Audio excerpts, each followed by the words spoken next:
नमस्कार, न्यूज़ 18 बिहार झारखंड के digital platform पे आप सभी दर्शकों का बहुत बहुत स्वागत। मैं राहुल ओझा आपके साथ। अगले कुछ दिनों में बीजेपी को नया राष्ट्रीय अध्यक्ष मिल सकता है।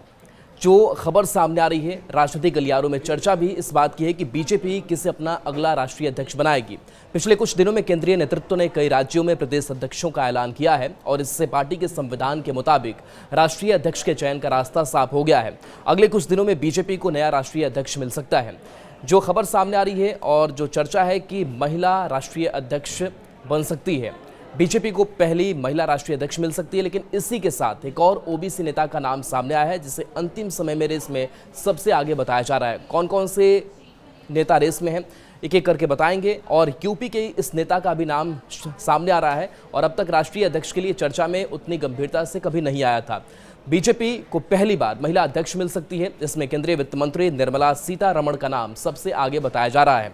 उनकी हाल ही में पार्टी की मौजूदा राष्ट्रीय अध्यक्ष जेपी नड्डा और पार्टी के महासचिव संगठन बीएल संतोष से हाल ही में बीजेपी मुख्यालय में मुलाकात हुई थी, इसलिए उनके नाम की चर्चा शुरू हुई है।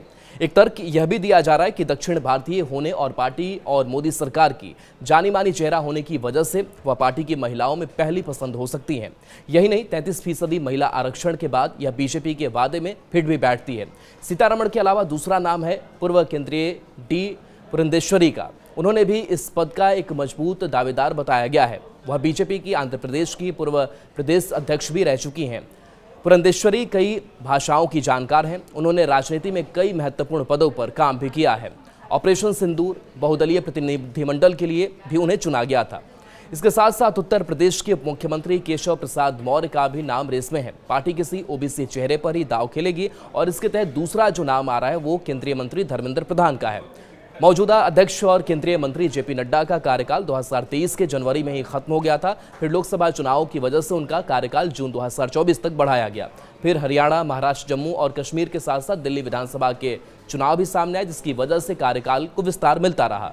बाद में संगठनात्मक चुनावों में देरी से चुनाव टलता गया, लेकिन अब जब अधिकतर राज्यों में संगठनात्मक चुनाव हो चुके हैं, ऐसे में पार्टी सूत्रों का कहना है कि इस महीने पार्टी को नया राष्ट्रीय अध्यक्ष मिल जाएगा।